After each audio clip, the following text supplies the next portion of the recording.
পারে Donald Trump. দর্শক, আমি আপনাদেরকে সংক্ষিপ্ত সময়ের মধ্যে এই খবরগুলোকে দেওয়ার চেষ্টা করছি।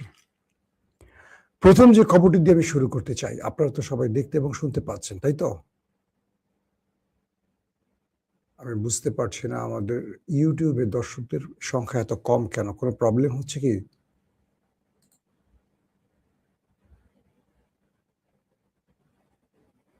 আপনারা কি শুনতে এবং দেখতে পাচ্ছেন ক্লিয়ার? আমাকে একটু কমেন্ট করবেন, কোনো প্রবলেম থাকলে আমাকে জানাবেন। দর্শক, অনেকেই প্রশ্ন করেছেন মুস্তফা খামেনি বেঁচে আছেন কিনা। জি, মুস্তফা খামেনির প্রসঙ্গটা আমি আজকের খবরে জানাবো। আমি তাহলে প্রথমে মুস্তফা খামেনির বিষয়টি দিয়ে লাইভটা শুরু করি। সমস্যা হলো যারা এখন ঢোকেনি লাইভে তারা পরবর্তী সেই প্রশ্নগুলি আবার আমাকে করবেন। তাই বলবো যারা লাইভটা দেখছেন যে অংশটুকু মিস করবেন, পুনরায় সেই অংশটুকু দেখে নেবেন। পশ্চিমা গণমাধ্যম বলছে যে আলী খামেনিকে যেদিন হত্যা করে স্ট্রাইক চালিয়ে আমেরিকা ইসরায়েল, সেদিন একই জায়গায় ছিল মুস্তফা খামেনি এবং মুস্তফা খামেনি সেই আক্রমণে ব্যাপক আহত হয়। তার মুখের বিভিন্ন অংশ, তার পা, হাত ব্যাপক ক্ষতিগ্রস্ত হয়েছে। তার মুখ এতটা ঝলসে গেছে যে তিনি কথা বলতে পারছেন না। আমি বলছি না, এগুলো পশ্চিমা গণমাধ্যমের দাবি। তার একটি পা উড়ে গেছে, তার একটি পা নেই, তিনি পঙ্গু। হাত, শরীরের বিভিন্ন অঞ্চল ব্যাপক ক্ষতিগ্রস্ত হয়েছে, তবে তিনি বেঁচে আছেন। পশ্চিমা গণমাধ্যম দাবি করছে যে মুস্তফা খামেনিকে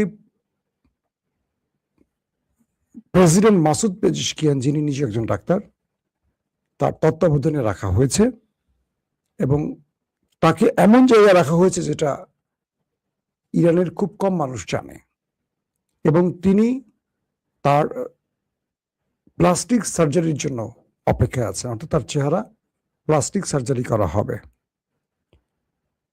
পশ্চিমা গণমাধ্যম আরো বলছে যে এই মুহূর্তে মুস্তফা খামেনি পুতুল মাত্র, অর্থাৎ তার নামে যা কিছু হচ্ছে এটি শুধু তার ছবি বা নামটি ব্যবহার করা হচ্ছে। মূলত পুরো ইরান চালাচ্ছে কজন জেনারেল। তো বিষয়টি হলো যে একজন আমাকে লিখছেন, একটা ভালো কথা, মজা লাগছে লেখাটা, লিখছে গুপ্ত সাংবাদিক। ধন্যবাদ আপনাকে ভাই, আমাকে গুপ্ত বলবেন। কারণ কি জানেন, গুপ্ত ছিল বলেই হাসিনা পালিয়েছে দেশ ছেড়ে। 15 বছর বালুর ট্রাক যারা সরাতে পারেনি তারা হাসিনার একটা পশমও ছিঁড়তে পারে নাই। এই দেশে তারা ক্ষমতায় বসে গেছে, এস্টাবলিশমেন্ট ভারত চেয়েছে বলে। ভালো লাগছে কথাটা শুনতে। আগামীতে দেখা হবে ইনশাআল্লাহ আপনাদের সত্য আর গুপ্তের সাথে। মাইন্ড করবেন না আমার কথায়। কতটুকু পারেন গত 15 বছরে দেখেছি।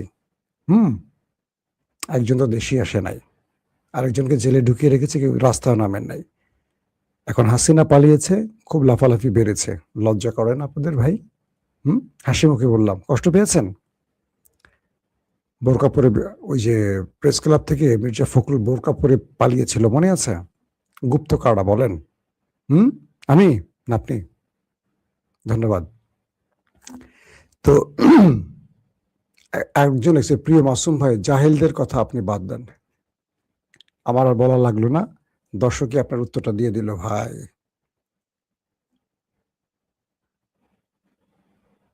আমাকে নোবেল দেওয়া উচিত, আরেক ভাই লিখছেন, ধন্যবাদ।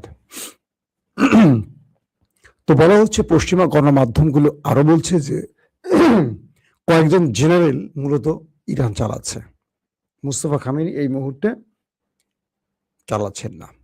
আমি বলছি যে এই কথাগুলো পশ্চিমা গণমাধ্যম সত্য না মিথ্যা বলছে, তার দুটো প্রেক্ষাপট যদি আমি উদ্দেশ্য করে বলি আপনাদের। এরকম মূলত ডোনাল্ড ট্রাম্প এবং ইসরায়েল মুস্তফা খামেনিকে হন্য হয়ে খুঁজছেন। তারা চাচ্ছেন যে কোনোভাবে মুস্তফা খামেনির অবস্থান জানার জন্য, কারণ তাদের সবচেয়ে বড় টার্গেট এখন মুস্তফা খামেনি। তো পশ্চিমা গণমাধ্যম এই সংবাদগুলো করার পেছনে উদ্দেশ্য দুটো হতে পারে। এক, তারা যা বলেছেন সত্য বলেছেন। দুই, তারা মুস্তফা খামেনির অবস্থান জানার জন্য এমন সংবাদ দিয়েছেন যাতে মুস্তফা খামেনি এই সংবাদকে মিথ্যা প্রমাণের জন্য কোনো না কোনোভাবে গণমাধ্যমে বা কোনো একটা জায়গায় তার অবস্থানকে প্রমাণ করে যে না, তিনি ঠিক আছেন, আমেরিকায় খবরগুলো মিথ্যা দিয়েছে। তার মানে তখনই তারা মুস্তফা খামেনির টার্গেট কনফার্ম করতে পারবে।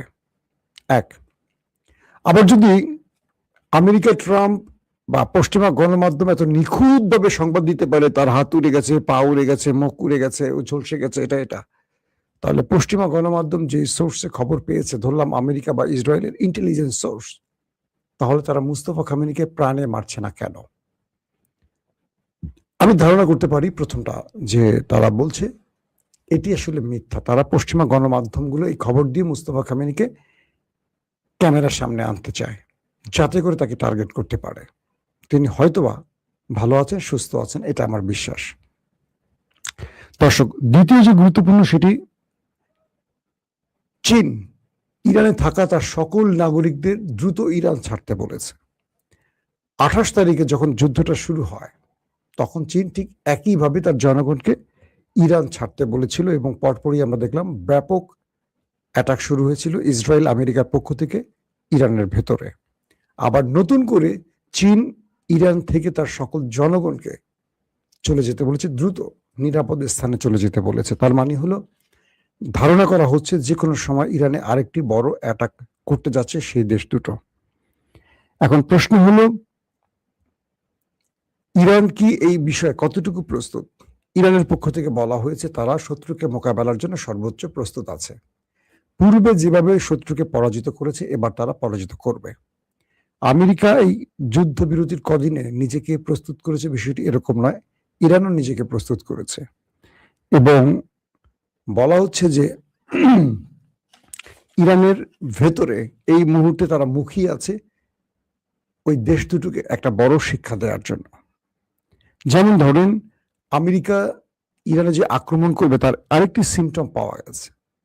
আমেরিকা এই মুহূর্তে ইরানকে অ্যাটাকের জন্য তার অনেকগুলো রণতরীকে এই অঞ্চলে নিয়ে এসছে, এবং এই রণতরীর ভেতরে আকাশ প্রতিরক্ষা সিস্টেম বসানো হয়েছে। বলা হচ্ছে আমেরিকার 3টি রণতরী এই যুদ্ধের জন্য প্রস্তুতি নিয়ে এসছে। এর মধ্যে একটি অ্যারাবিয়ান সিতে অবস্থান করছে, এবং অ্যারাবিয়ান সি থেকে এই যুদ্ধ পরিচালনা করবে সেই রণতরীটি। দ্বিতীয় রণতরীটি আছে রেড সিতে, এবং সেখান থেকে ইরানের বিরুদ্ধে লড়বে, বা সেই রণতরী থেকে কন্ট্রোল করা হবে যুদ্ধ বিমান, ড্রোন সহ যেই বিশাল বাহিনীটা আছে, সেখান থেকে তারা ইরানের সাথে যুদ্ধ করবে। 3 নম্বর গ্রুপটি আছে ইসরায়েল নিকটবর্তী একটি অঞ্চলে, অর্থাৎ এখান থেকে একদিকে ইসরায়েলকে নিরাপত্তা দেওয়ার চেষ্টা করবে, এখানে কিন্তু আকাশ প্রতিরক্ষাটা বসানো হয়েছে। ইসরায়েল অঞ্চলে যে রণতরীটি আছে, মার্কিন রণতরী, এটার মধ্যে কিন্তু আকাশ প্রতিরক্ষা সিস্টেম বসানো হয়েছে, এবং এখান থেকে একদিকে ইসরায়েলকে রক্ষা করার চেষ্টা করবে, অন্যদিকে ইরানের বিরুদ্ধে লড়াই করবে। তো সবকিছু মিলে এইটুকু বোঝা যাচ্ছে আমেরিকা ইরানের বিরুদ্ধে একটা বড় যুদ্ধের প্রস্তুতি নিচ্ছে। দর্শক, আমার ভিডিও কি আটকে গেছে? আমি দেখতে পাচ্ছি আটকে গেছি আমি। এখন কি হবে বলেন? এই জাতি তো আটকে গেছে। কিছু সময়ের জন্য আমি আটকে গিয়েছিলাম, আমি আবার চেষ্টা করেছি, ফিরে এসেছি আপনাদের মাঝে। বুঝি না আটকে গেলাম কেন। ধন্যবাদ। আমি কমেন্ট দেখতেছি আর হাসতেছি। তো শেষের দিকে গুপ্ত ভাইদের জন্য এক লাইন কথা বলবো, আপনারা ওয়েট করেন। হ্যাঁ সবাই। তো এখন বিষয়টি হলো যে ইরানকে অ্যাটাকের জন্য আমেরিকার অ্যাটাকিং হেলিকপ্টার, বিভিন্ন যুদ্ধ বিমান ইতিমধ্যে আরবে প্রবেশ করছে। বলা হচ্ছে সৌদি আরবে বেশ কিছু মার্কিন যুদ্ধ বিমানের আনাগোনা দেখা গেছে, এবং রিফুয়েলিং ট্যাঙ্কার বিমানেরও দেখা মিলেছে। বলা হচ্ছে যে এই যুদ্ধে আবারও আরবদের ব্যবহার করবে আমেরিকা, সেইভাবেই উড়ে আসছে একটার পর একটা যুদ্ধ বিমান আরবের বিভিন্ন দেশে। এবং সরাসরি বলা হয়েছে যে ইরান যদি এবার আক্রান্ত হয়, ইরান নিজেই বলে দিয়েছে যে তারা আরবকে এবার শক্ত জবাব দেবে। কারণ আরবরা যদি আমেরিকাকে ইরানে আক্রমণে তার ভূমি বা আকাশ ব্যবহারের সুযোগ দেয়, এটার জন্য কঠিন শিক্ষা পাবে এবার আরবরা। পূর্বে যা হয়েছে ইরান, তার চেয়ে ম্যাসিভ আকারে এবার আরবদের শিক্ষা দেবে, এবং সেই বিষয়টিও ইরানের পক্ষ থেকে ঘোষণা দেওয়া হয়েছে। ইরানের সরকারি টেলিভিশন বলেছে যে খুব শীঘ্রই ইরানের যে সরকারি টেলিভিশন তারা খবর দিয়েছে আজকে যে কোনো সময় ইরানে বড় রকম আক্রমণ হতে যাচ্ছে। তার মানে আমি যে ইঙ্গিতটা দিচ্ছি সেই ইঙ্গিতের দিকেই যাচ্ছে শেষ পর্যন্ত সবকিছু। তার মানে যে কোনো সময় আপনারা শুনবেন ইরানে আক্রমণ শুরু হয়ে গেছে। আসেন, আর ইরান যে আরবের দেশগুলোকে উদ্দেশ্য করে বলছে তার মধ্যে কাতার, কুয়েত, জর্দান, সৌদি আরব, আরব আমিরাত এরা সবই আছে, এবং এদের মূল স্থানগুলোর টার্গেট করে লক করে রেখেছে ইরান। যদি আক্রান্ত হয় আরবের কোন কোন জায়গাগুলোকে উড়িয়ে দিবে সেই বিষয়টিও ইরান ইতিমধ্যে কনফার্ম করে দিয়েছে। দর্শক, ইরানের পররাষ্ট্রমন্ত্রী আব্বাস আরাকচি শুক্রবার পাকিস্তানের ইসলামাবাদে আসবেন। হয়তোবা আমি যখন লাইভটি করছি তার অবস্থানটা এখন জানতে পারছি না, সর্বশেষ জেনেছি তিনি আসবেন। এরপর ওমান এবং তিনি রাশিয়া সফর করবেন, মস্কো এবং মাস্কাট। প্রশ্ন হলো, আব্বাস আরাকচি ইসলামাবাদে আসবেন সেটা ঠিক আছে, আমেরিকার সাথে হয়তো বসবেন, ওই দুটো দেশে যাবেন কেন? তার মানে হলো হরমুজ প্রণালীর একটা অঞ্চল হলো ইরানের, আরেকটা অঞ্চল মানে আরেকটা পাশ হলো ওমানের, এবং এই যুদ্ধে আরবের একমাত্র দেশ ওমান যারা ইরানের পাশে দায়িত্ব নিয়ে দাঁড়িয়েছিল এবং ইরানকে এখন পর্যন্ত সব রকম সহযোগিতা করছে, এবং ইরান ওমানে কোনো আক্রমণ করেনি। যারা ওমানে আমাদের বাংলাদেশি প্রবাসীরা আছে তাদের ভাগ্যটা ভালো। তো বলা হচ্ছে যে এই হরমুজ প্রণালী ইস্যুতে ওমানের সাথে ইরানের আলোচনা রয়েছে, এবং আমেরিকা ইসরায়েল যদি আবার নতুন করে ইরানে কোনো আগ্রাসন চালায় সেক্ষেত্রে রাশিয়ার সাথে শেষ আলোচনাটা ইরানকে করতে হবে। তার মানে ইরান বুঝিয়ে দিচ্ছে আমেরিকাকে যে তোমার সাথে আমি আলোচনা করি, শেষ উত্তর দেব না, উত্তর দেওয়ার জন্য আমার আরো মিত্র বা বন্ধু আছে, তার মধ্যে রাশিয়া অন্যতম। অর্থাৎ আব্বাস আরাকচির এই সফরটি ছিল একটি দেশ, কেবল পাকিস্তান। হঠাৎ করে তার সফরে দুটো দেশ যুক্ত হয়ে গেল, ওমান এবং রাশিয়া। এতে করে আবার নতুন করে টেনশনে পড়ে গেছে আমেরিকা যে কেন আব্বাস আরাকচি এই দুটো দেশের সফরে যাচ্ছেন। দর্শক, আসেন সর্বশেষ যে খবরটি, হরমুজ প্রণালী থেকে বা এই অঞ্চল থেকে যে কোনো সময় পালাতে পারে ট্রাম্প, এই প্রসঙ্গে বলি। ওয়াশিংটন পোস্ট আজকে একটা দুর্দান্ত সংবাদ প্রচার করেছে, প্রতিবেদন দিয়েছে। ওয়াশিংটন পোস্ট কি ইরানের গণমাধ্যম নাকি ভাই? এটা হলো আমেরিকার গণমাধ্যম, খেয়াল করবেন। বলা হচ্ছে যে ট্রাম্প যে কোনো সময় এই অঞ্চল থেকে কেটে পড়বেন বা পালিয়ে যাবেন। কেন বলা হচ্ছে? ট্রাম্প বলেছেন যে আমি এসেছিলাম এখানকার মানুষকে উদ্ধার করতে, পশ্চিমাদের, ইউরোপকে, ন্যাটোকে উদ্ধার করতে, কারণ ইরান পারমাণবিক বানালে তারা হুমকিতে পড়ে যেত। কিন্তু আমি দুঃখ পেলাম, আমি যখন ইরানকে অ্যাটাক করলাম ন্যাটো আসলো না, ইউরোপ আসলো না, গালফ কান্ট্রি আমার পাশে দাঁড়ালো না, আমি একা ইরানের মার খেয়ে আমার লঙ্গিটুকি খুলে গেল। এখন আমি সিজ ফায়ার করে কোন রকম জায়গা পরে দাঁড়িয়ে আছি। কথা বলছেন? ট্রাম্পের কথাটা মজা লাগছে, কিছুটা আমি আমার মতো করে একটু হাস্যরস যোগ করলাম আর কি। বলছে আমি যে কোনো সময় এই অঞ্চল ছেড়ে চলে যাব, এরপরে তোমরা তোমাদের মতো করে ইরানের সাথে বোঝাপড়া করে নাও। ইরান তোমাদের থেকে টোল নিলে কি আমার কি হবে? ইরান তোমাদের সকাল বিকাল গুলি করলে আমার কি হবে? আমি এই বিষয়ের আগেও নাই পরেও নাই, যে কোনো সময় আমি এই অঞ্চল ছেড়ে চলে যাব, মানে আর যুদ্ধ টুদ্ধ করবো না, কিচ্ছু না। ইরানের সাথে এই বিষয়ে আর কোনো আলোচনাই আমার দরকার নাই, আমি আমার টিম টুম গুছাই টুছে আমি চলে যাবো আমেরিকার দিকে, বাকিরা তোমরা বুঝে নিও ইরানের সাথে। ইউরোপ বলছে মিস্টার ট্রাম্প, কে তোমাকে বলছিল যুদ্ধ করতে, আর কে তোমাকে আমাদেরকে সতর্ক করতে বলছে যে ইরান তুমি চলে গেলে ইরান আমাদের গলা টিপে ধরবে? তুমি যুদ্ধ ছড়িয়ে এই অঞ্চলে উত্তপ্ত করছো, পৃথিবীর পুরো বাজার অস্থির করে ফেলছো, গ্যাস, তেল, সবকিছু, শেয়ার বাজার, স্বর্ণের দাম সব ধপাস ধপাস করে পড়ে যাচ্ছে, পুরো ইউরোপ তেল গ্যাস সংকটে আছে। ইউরোপ কি অন্যায় করেছে? যুদ্ধটা তুমি শুরু করছো, আবার তুমি বলতেছো যে তুমি চলে যাবা, গেলেই হবে সেই হবে না, তুমি চলে যাও, ইরানের সাথে আমরা বোঝাপড়া করে নেব। তো এই ওয়াশিংটন পোস্টের এই প্রতিবেদনের অর্থ এটা বোঝা যাচ্ছে যে মিস্টার ট্রাম্প যে কোনো সময় আনঅফিসিয়ালি বলবে আমি আর যুদ্ধ করবো না, আমি চলে গেলাম, শেষ, তিনি লেজ টেস গুটিয়ে চলে যাবে, এইটা মোটামুটি ইঙ্গিত পাওয়া গেছে।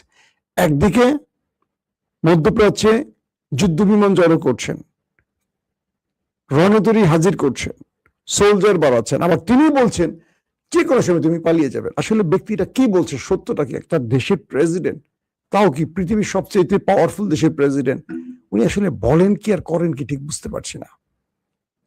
দুটো বিষয়, একদিকে তার যুদ্ধের আভাস মিলছে, চীন তার জনগণকে সরিয়ে নিচ্ছে, অন্যদিকে তিনি বলছেন যে কোনো সময় আমি চলে যাব, আমি আর কারো পরোয়া করি না, আমি এসেছিলাম সবার মঙ্গলের জন্য ইরানকে সার্চ করে, কেউ আমার পাশে দাঁড়ালো না, এখন ইরান এসে তারা বুঝে নেক, ইরান কি করবে না করবে সেটা ইরানের ব্যাপার, আমি চলে যাব।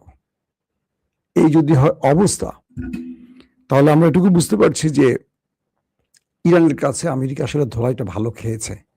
তাই ট্রাম্প যত বড় হুমকি দিচ্ছেন, ভিতরে তত বেশি ভয় পাচ্ছে ইরানকে, এটা মোটামুটি নিশ্চিত। তবে ট্রাম্পকে আবারও যুদ্ধে নামাবার জন্য সর্বোচ্চ চেষ্টা করছে নেতানিয়াহু। কাল রাতেও তিনি ট্রাই করেছেন, পারমিশন পাননি। শেষ পর্যন্ত যদি আবারও ইসরায়েল ইরানের বিরুদ্ধে এই যুদ্ধে জড়িয়ে পড়ে, আপনারা কনফার্ম থাকেন এবার নেতা কাকু ভয়াবহ বিপর্যয় দেখতে যাচ্ছে, কারণ ইরান এবার ঘোষণা দিয়েছে মানচিত্র থেকে তাদের মুছে ফেলবে। সো তারা হয়তো থার্ড টেম্পল তৈরি করবে, তারা হয়তো তাদের মাসি দাজ্জালকে আনার জন্য কাজগুলো করছে, কিন্তু কোরআনের ভাষা বলছে কারা পরাজিত হবে সেটা আপনারা জানেন। দাজ্জাল বেশি সময় থাকতে পারবে না, আসবে মাহাদি। আল্লাহ হাফেজ।